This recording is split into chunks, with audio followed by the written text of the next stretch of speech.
This is The Space Shot, episode 331 for April 10th, 2018. Commercial Space Roundup. I'm John Molnix. I've had a busy podcasting schedule the past week, and there's some commercial news I haven't had a chance to talk about until now.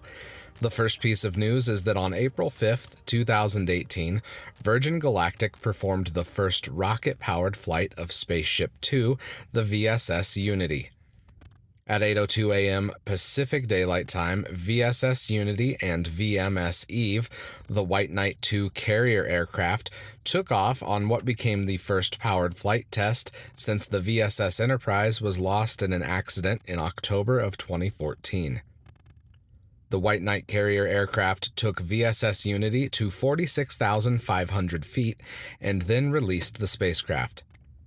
Seconds later, Unity's rocket motor was lit by test pilots Mark Forger Stuckey and Dave MacKay.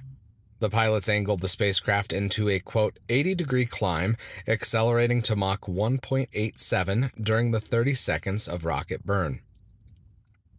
Unity ultimately reached 84,271 feet, way up there, but not quite in space.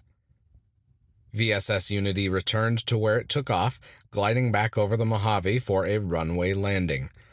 Virgin Galactic hopes to launch people on suborbital flights here soon, hopefully by the end of this year.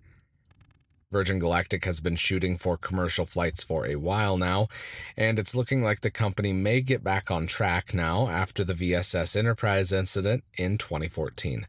Godspeed to Virgin Galactic as they push forward with their commercial flights. Boeing and SpaceX have been busy testing components and systems for their new commercial crew spacecraft. It was announced a few days ago that Boeing's Starliner may be carrying a third crew member on its maiden crewed flight to the International Space Station. Quote, the change includes the ability to extend Boeing's CFT from roughly 2 weeks up to 6 months, as well as the training and mission support for a third crew member. Cargo capabilities for the uncrewed and crewed flight tests were also identified. Exact details of how to best take advantage of the contract modification are under evaluation, but the changes could allow for additional microgravity research, maintenance, and other activities while Starliner is docked to the station. Adding a third crew member on Boeing's flight test could offer NASA an additional opportunity to ensure continued U.S. access to the orbital laboratory. That was from a NASA article I'll be linking to in the show notes, so be sure to check it out. I think it makes sense to fully utilize this first flight, and I'm excited to see what developments will come out of this news. Both Boeing and SpaceX have also been working on testing the parachutes for their respective spacecraft. I'm linking to an article in the show notes that has some cool pictures from these tests. Testing the reliability of the parachute system with drogue and main parachute failures is critical. This simulates off-nominal situations that a returning spacecraft may experience during the final stages of entry, descent, and landing. Hopefully these landings are always nominal, but on the off chance something goes wrong, there are procedures in place to help ensure crew safety and mission success. Uncrewed tests start later this fall, with crewed missions taking place later in the year.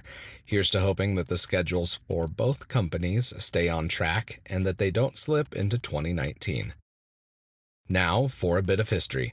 CRS-8 launched on April 8, 2016, carrying supplies and the beam module to the International Space Station. This launch is notable because the Falcon 9 first stage was brought back to Earth for the first successful landing on Of Course I Still Love You, the autonomous drone ship that operates in the Atlantic Ocean. Our drone ship, waiting for where's the engine? Slow it down, lights are deployed.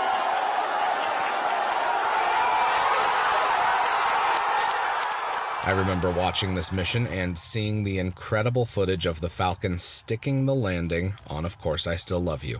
I still get chills watching this footage, even though this landing was 2 years ago now at this point. Landing on a drone ship is an important part of SpaceX's plans for future missions, since not all launch vehicles are able to return to land at the Cape. Tomorrow, Apollo 13. Since you're here, and I've got your ear, give me 30 seconds of your time. I'd be incredibly grateful if you could share the podcast with your friends and family. Tag one of them and let them know about your favorite episode. I'd also really appreciate it if you could venture into the Apple Podcasts app or your podcast app of choice and leave a review for The Space Shot. A steady stream of reviews helps ensure The Space Shot is more visible in the Apple Podcasts app. As always, the show notes have more information on today's episode.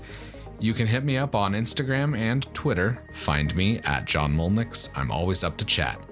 You can also connect with me on Facebook. Just search The Space Shot or check out the links in the show notes and you'll find me. I'm John Molnix, and I'll catch you on the flip side.